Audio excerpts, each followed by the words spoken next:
Yes, ready, start.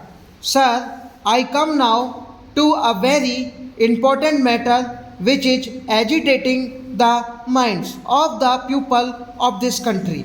It has become a subject of debate throughout the country. It is central state relations. The central state relations have got many aspects: the legislative, the executive, the political, and so on and so forth. I am not going to deal with them because that debate will continue in the House the day after tomorrow. I want to refer only to the financial aspects. Honestly speaking, the motive behind this question raised by some people is basically economic and financial. The demand that the states should have more autonomy and that the center's relations in the state should be revised has come out of financial and economic motivation. The demand for autonomy is there, but if you accept the autonomy as some people have demanded, what will happen? The existing regional imbalances will become wider, and only the advanced states will benefit and not the backward states. Therefore, we must be on our guard. We cannot support the demand for autonomy made by some advanced states. In that case, the advanced states will go forward and the backward states will become still more backward. Therefore, the question has to be examined from two angles: from the point of view of providing more avenues and opportunities to the states for resources mobilization, and at the same time, we must examine from the point of view of moving towards reduction of regional disparities. On the one hand, we should certainly create more opportunities for the states to mobilize resources, and on the other, we must see that there is a gradual reduction in the regional disparities.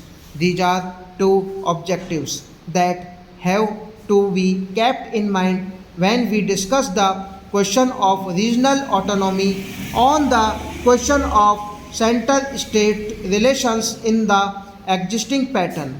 Sir, the center is the dominant pattern in financial distribution.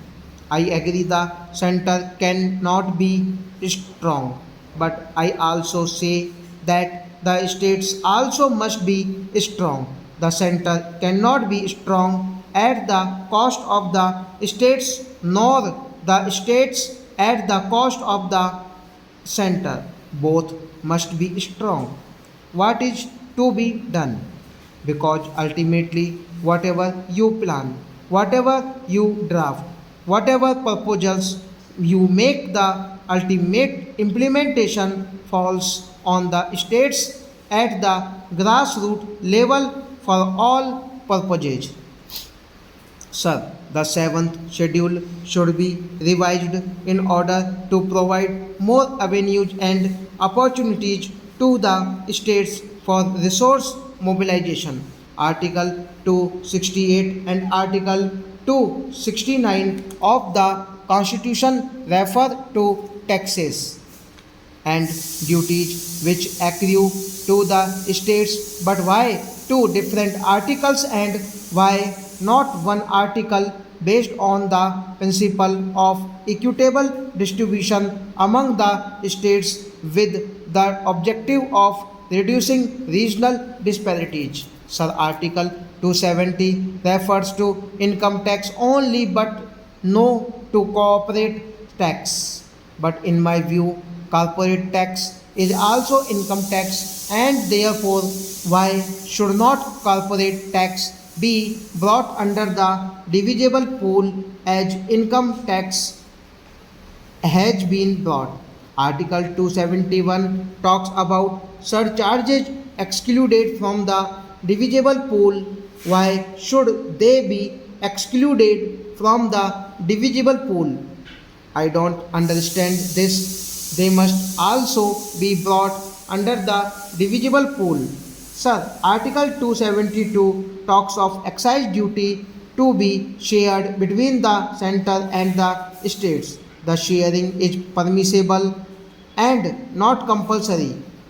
Why is it a permissible sharing and why is it not a compulsory sharing like the income tax? Sir, Article 275 refers to grants in aid to the states out of the consolidated fund of the union. Article 280 talks of a finance commission to decide about sharing of the two taxes and the principles of grants in aid.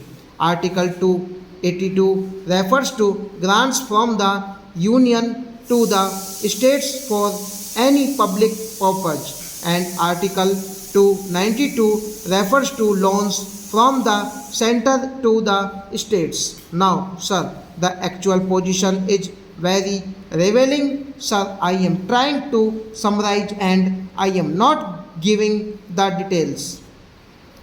There are statutory transfers of resources from the union to the states, and there are non-statutory transfers of resources from the union to the states. What is the ratio? Roughly speaking, the ratio is 32 and 68. Statutory transfer of resources is 32% and the non-statutory transfer is 68%. The statutory transfer is all right, but so far as non-statutory transfer of resources is concerned, it depends entirely upon the bureaucrats at the center. And why should they depend on the whims and fancy of the bureaucrats at the center? This is the vital point, and this covers revenue receipts and capital receipts all together. Approximately the 2 by 3rd of the total funds to the shared by states are transferred on the whims of the officials. Stop.